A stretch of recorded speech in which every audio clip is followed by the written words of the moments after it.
이거는 좀 이따 제가 그 토지용 계획 확인서하고 등기부 보여드리면서 할게요. 하여튼 오늘 온 수학은 이 5개는 절대 사지 마세요. 여러분들이 10억 이상 100억까지 있어서 한 10% 그냥 로또 사듯이 투자, 비트코인 그냥 대면 되고 이런 마음이 있는 분들은 여기 있는 것만 사도 돼. 인생 뭐 있어? 하이 리스크 하이 리턴이지 뭐. 그거 아니라면 이런 것만 사지 마세요, 제발. 아셨죠? 자, 아까 여기서 뭐라 했어요? 호재를 먹고 산다. 아주 큰 해저가 이거죠. 토지보상금이 올해 한 16조가 나온대요. 여기 뭐 제일 보면 산업단지가 제일 많아요. 산업단지는 고양시하고 평택, 그 다음에 남양주, 판교 일부. 거기에 나온 게, 이 경제자유무역구역은 어디가 있죠, 여러분 아시는? 영종도도 기고, 평택도 기고. 그죠? 자, 평택은 브레인시티, 황해경제자유구역, 현덕지구, 광명, 일반산업단지, 고양시 이런 데가 전부 지금 보상이 나갈 예정이에요. 자, 보상이 나가는 지역에 왜 땅값이 이게 가장 큰 호재죠? 대토가죠, 대토. 대토가 뭐예요? 예, 그냥 내가 보상받았잖아요. 그럼 땅을 또 사면 세금 혜택을 또 줘요. 그 당연히 대토하는 게 유리하겠죠? 그래서 항상 2000년도부터 제가 토지를 시작한 이후부터 항상 토지 보상금이 나오는 시기에는 주변 땅값이나 서울 부동산값이 항상 올랐었어요. 순환구조가 이루어지기 때문에.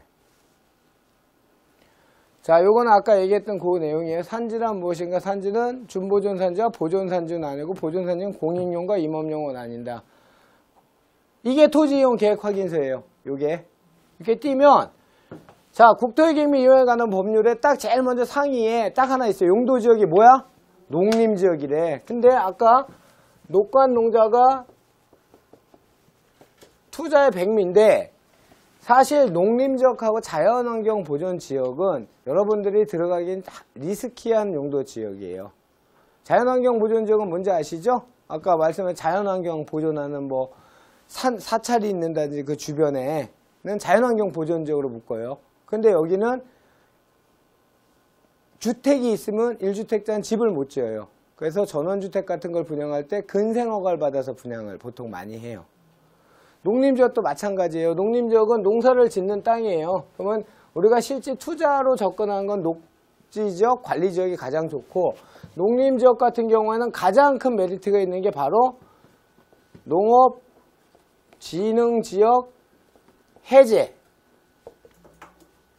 예정지를 찾아간다면 이건 완전히 좋죠. 그러면 용도지역 자체가 바뀌니까 농림지역에서 일종 주거지역이 된다든지 관리지역으로 바뀔 수 있는 데를 찾을 수 있다면 좋죠. 그거는 농지법에 찾아보면 한 18가지가 나와요. 뭐 단절된 토지가 2헥타르 미만이고 어느 면적 이내. 이거는 대신 경지 정리된 논은 절대 안 돼요. 경지 정리된 반듯반듯한 이렇게 잘라놓은 논들 있죠? 이런 논들은 안 해줘요. 농업진흥지역 해제를 잘. 여기가 해제되려면 딱 하나밖에 없어요. 도시개발법에 도시계획사업을 해서 전체를 다 묶어서 전체를 다 수용을 해서 신도시를 만든다든지 산업단지를 만드는 거 말고는. 근데 뭐 내가 그렇게 쎄보기 좋을까? 그죠?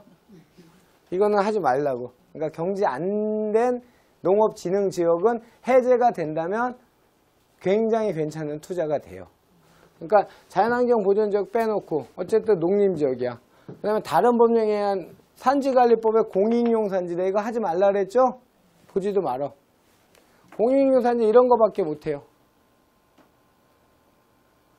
자, 비오톱 나와요. 비오톱. 독일에서 시작된 거고요. 이거는 엄청 센 거예요. 하여튼 비오톱 유형평가 등급이 1등급에서 5등급까지 있고 개별 비오톱 평가가 또 1등급부터 3등급까지 있는데 비오톱 1등급으로 묶인 데는 무조건 나무도 하나 못 빼요. 전혀 개발할 수 없어요. 이거는. 엄격한 절대적 개발 불능 토지예요. 자, 이거 잠깐 이거 설명하면 시간 넘어갑시다. 이게 바로 여러분들이 잘못돼 이게 서초동에 있는 원지동 토지를 기획부동산에 팔아먹는 걸 서초구에 고발한 사례예요. 이게. 자, 서초구 원지동 땡땡번지 8만 제곱미터니까 한 2만 몇천 평 돼요. 이거를 몇 명이서 처음에 12명이서 친구끼리 산 거예요. 67년도에. 산 좋고 물 좋은데 우리 죽으면 거 가서 묻히자고 12분이 산 거예요. 67년도에 12분이. 근데 12분이 돌아가실 쯤 되니까 상속이라는 게 이루어지죠. 상속이 이분들은 여기 좋은 마음으로 묘 쓰려고 했는데 상속을 해줬더니 이놈이 사업을 홀랑 말아먹어서 경매에 나왔네. 예를 들면 4,000평이 나온 거야. 지금 4,000평의 사건이 이제 벌어지기 시작한 거예요. 이거를 2016년에 경락을 받아요. 주식회사 땡땅 회사에서. 경락을 받으면서 어떤 짓을 했냐면, 이게 토지용 계획 확인서가 이게 첨부가 안 됐네. 이게 보존산지, 공익용 산지에 3종 세트 다 묶여 있었어. 그린벨트에, 비오톱에, 4종 세트구나. 토지거래 허가구역에 네 가지가 다 묶여 있는 거예요. 토지거래 허가구역은 뭐예요? 토지거래 허가를 받아야 소유권을 넘길 수 있죠? 이런 땅을 허가를 받으러 서초구청에 되면 안 해줄 거 아니에요. 그러니까 얘네가 땅을 어떻게 팔아먹었냐면 저당권을 설정해 주는 거예요. 매년 5월쯤 되면 토지거래 허가를 국토부에 올려요. 이 지역을 토지거래 허가 지역 해제를 해달라고. 어떻게 팔아먹냐면 이렇게 모아놓고서 자, 내년에 서초구에서 토지거래 허가가 풀리면 소유권을 넘어갈 수 있습니다. 이 땅이 소유권만 넘어가면 여러분 대박 나는 거 아시죠? 라는 말로 꼬시는 거예요. 그래서 자, 돈 내세요. 2천만 원, 3천만 원, 1억. 그때 당시에 3월 달에 피해자가 130명이었었어요. 근데 더 무서운 건 얘네가 또 다른 상속자, 재미를 봤어. 4,000명한테 또 매매를 산 거예요, 이거를. 그럼 8,000평이 아마도 내가 봤을 때 서초구에서 이번에 고발 안 했으면 400명 이상 엮였어요, 진짜로. 자, 공익용 산지 개발 안 돼요. 그린벨트야. 거기에 비오토까지 묶여있는 토지예요, 이 토지가. 여기 원지동 바로 여기예요. 그러면서 여러분들의 심리를 이용을 엄청 잘하는 거야. 서울시 서초구에서 한 3, 4천만 원 돈을 투자해. 근데 이게 조금 위험해. 근데 잘하면 대박 난대. 3, 4천만 원 우리 다 있죠? 폰뱅킹 다 되죠? 그런 심리를 이용하는 거예요. 그린벨트 주변은 여지 없어요. 시흥시, 시청 근처에 전부 그린벨트들, 전부 기획부동산들. 지금 한번 시흥시 토지 한번 쳐보세요. 인터넷 가서. 난리 버거지. 다 그러니까 거의 다 풀린다면 대박.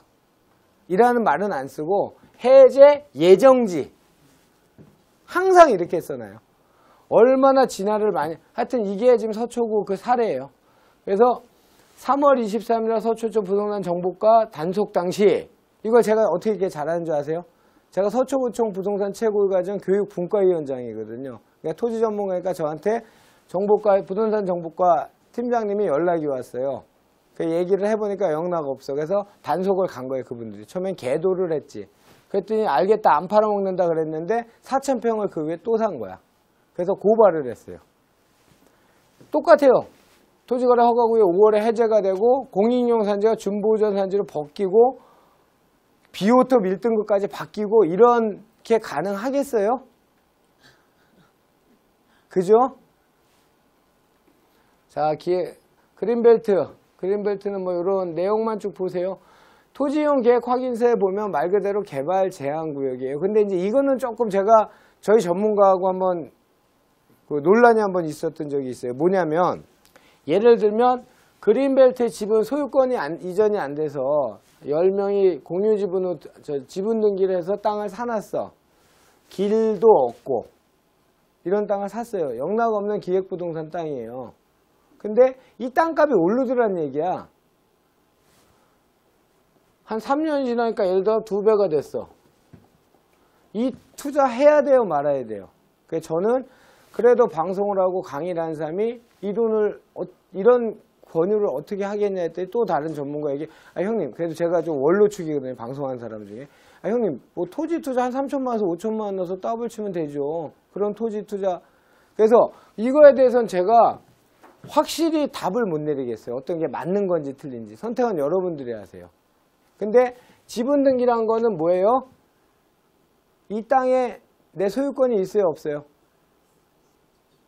소유권은 있죠? 어디인지 모르죠? 팔 때 어떻게 해야 돼? 나 혼자 팔 수 있어요? 9명의 동의를 받아야 되죠? 또는 모르게 다른 사람한테 야, 내가 10분의 1 지분이 있으니까 이거 사가, 대박이야 라고 하고 팔아야 되죠? 제가 늘 하는 표현대로 투자의 칼자루라는 걸 잡을 때 손잡이를 잡아야 칼을 마음대로 멋있게 휘두르지 왜 칼날을 위험스럽게 왜 잡는 투자를 왜 하냐고요. 저는 그렇게 생각해요. 그런데 여러분들은 이 뭐 있어 더블만 치면 되지 라는 생각을 하신다면 투자하셔도 괜찮아요. 땅값은 오르니까. 자, 그린벨트에서는 이런 거에 다 금지됩니다. 주택 신축도 금지가 돼요. 개발 제한구역 지정 당시 한 75년도에 지정됐을 71년도에 지정 당시부터 지목이 대인 토지나 지정 당시부터 개발 제한구역 건축물 관리대장에 등재된 주택을 가진 사람만 신축을 할 수가 있어요. 나머지 사람은 신축하려면 어떻게 해야 돼요? 우리가 용마루라고 하는 이주권을 사야 되죠. 엄청나게 비싼 이주권을 사고 집을 짓고 또는 근생을 할 수 있어요. 요거는 적경지대 토지 하면서 제가 방송에서 했던 거예요. 2000년하고 2007년에 굉장히 좋은 분위기였었어요. 그런데 그때 당시에 2004년도에 강원 일부에는 철원 지역의 기획부동산 묻지마 땅 투기 성행이에요. 묻지도 않아요. 그냥 남북한 조금 좋아지면 당장 통일될 것 같나 봐요. 통일되면 땅값 막 오를 것 같나 봐요. 그래서 묻지도 않고 그냥 사요. 신분증 내야 되는 통제보호구역 안에.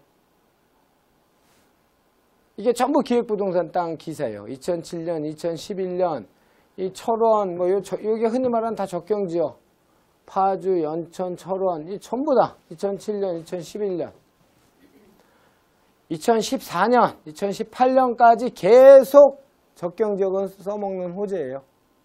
여기 솔직히 얘기해보세요. 적경지역에 토지 사놓으신 분. 나중에 제 얼굴 다 기억했어요. 나중에 적경지역 상담하면 상담 절대 안 해줘요. 적경지역의 땅을 사야 되는 건 어떤 땅을 사야 되냐면요. 제2 외곽순환도로가 있는데 이쪽이 남양주라 치고 파주 이쪽으로 올라가는 그 DMZ 안에 땅을 사야 되는 게 아니고요. 창고를 지을 수 있고 공장을 지을 수 있는 98번 국도 순환선이나 37번 국도선을 올라가는 그런 땅을 사야 되는 거예요. 왜? 거기에 공업 벨트들이 생겨서 공장들이 많이 들어선단 말이야. 남양주 오남리부터 해갖고 파주 올라가는 그쪽에 공장이 엄청나게 많이 생겨요. 백석도 마찬가지고요. 그런 땅을 사라는 얘기지 적경지역에 통제보호구역 안에 신분증 내는 그런 땅 사서 뭐 하려고요?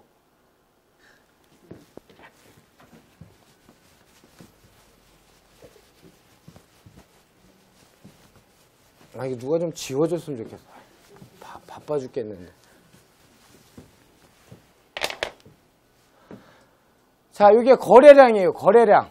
파주 거래량 한번 보세요. 작년 대비 작년에 2221건인데 올해 4600건이에요, 지금.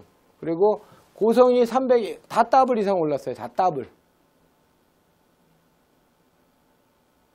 여기에 진짜 한 명도 없다고? 아닌 것 같은데.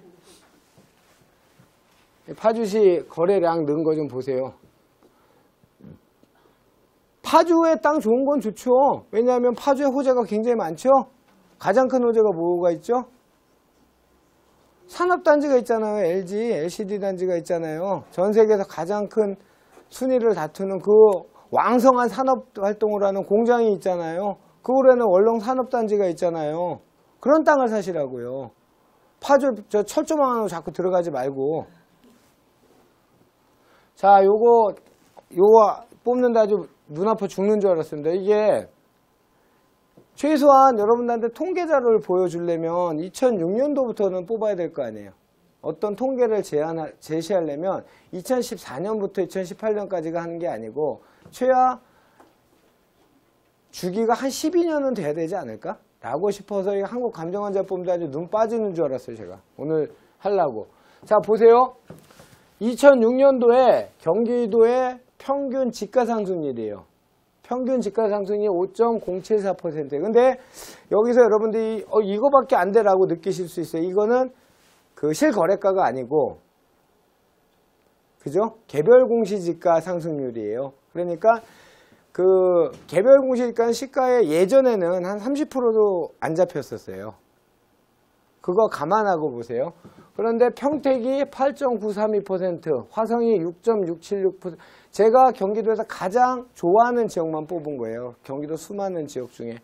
파주하고 김포까지 넣었어요. 보시라고요. 그리고 이 숫자에 의하면 평택, 화성 모두 다 정고점 대비 회복 하나도 못했어요. 지금. 땅값이 많이 안 올랐다고요. 지금까지요. 무슨 말씀인지 이해되시죠?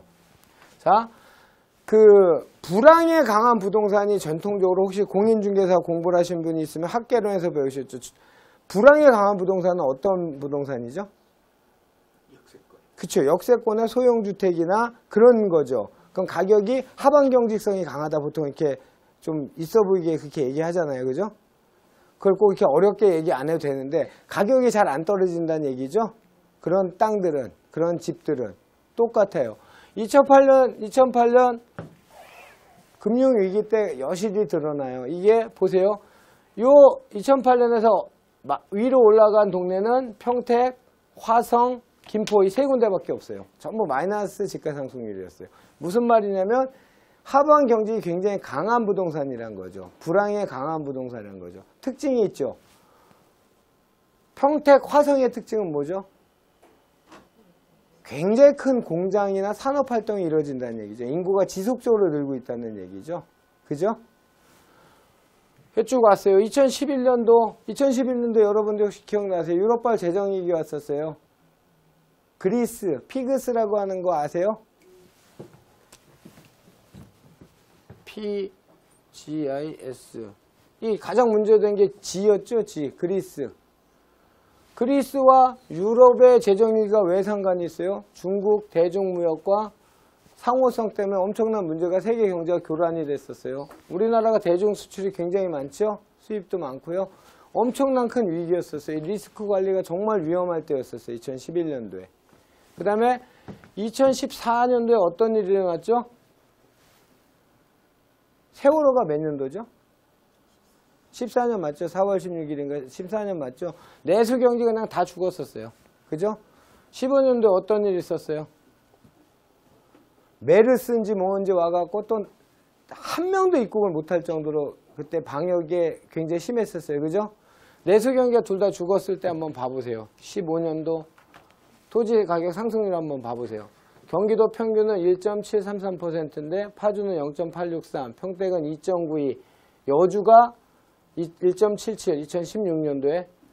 여기서 보시면 여주가 왜 16년도에 왜 등장했을까요? 그렇죠. 경강선이라는 성남 여주 복선 전철이 개통이 됐죠. 그죠? 그래서 여주가 갑자기 등장을 했어요. 자, 2017년도 자료를 한번 보시자고요.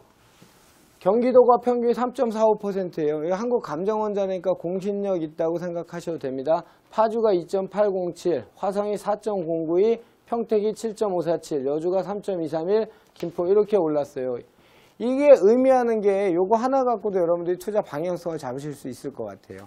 자, 웃긴 거 하나 보여드릴까요? 여기는 강원도 거예요.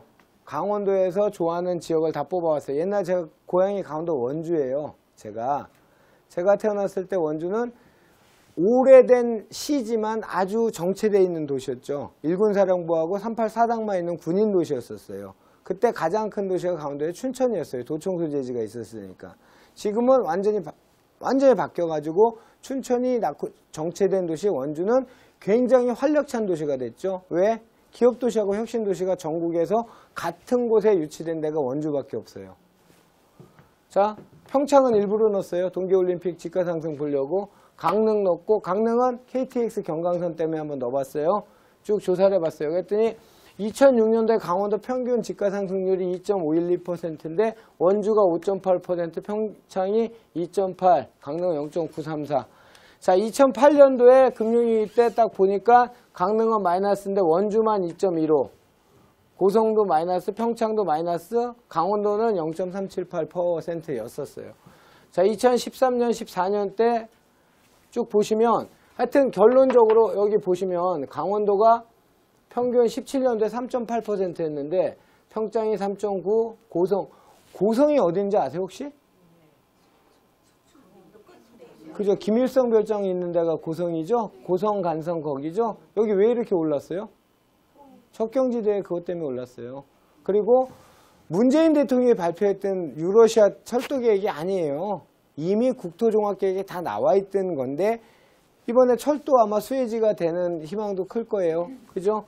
양양이 5.1%. 양양은 왜 이렇게 올랐어요? 비행기 갖고 올랐을까? 동서간 고속도로 뚫렸잖아요. 완전 개통됐잖아요. 그죠? 비행기가 양양에 비행기 타고 가세요, 여러분?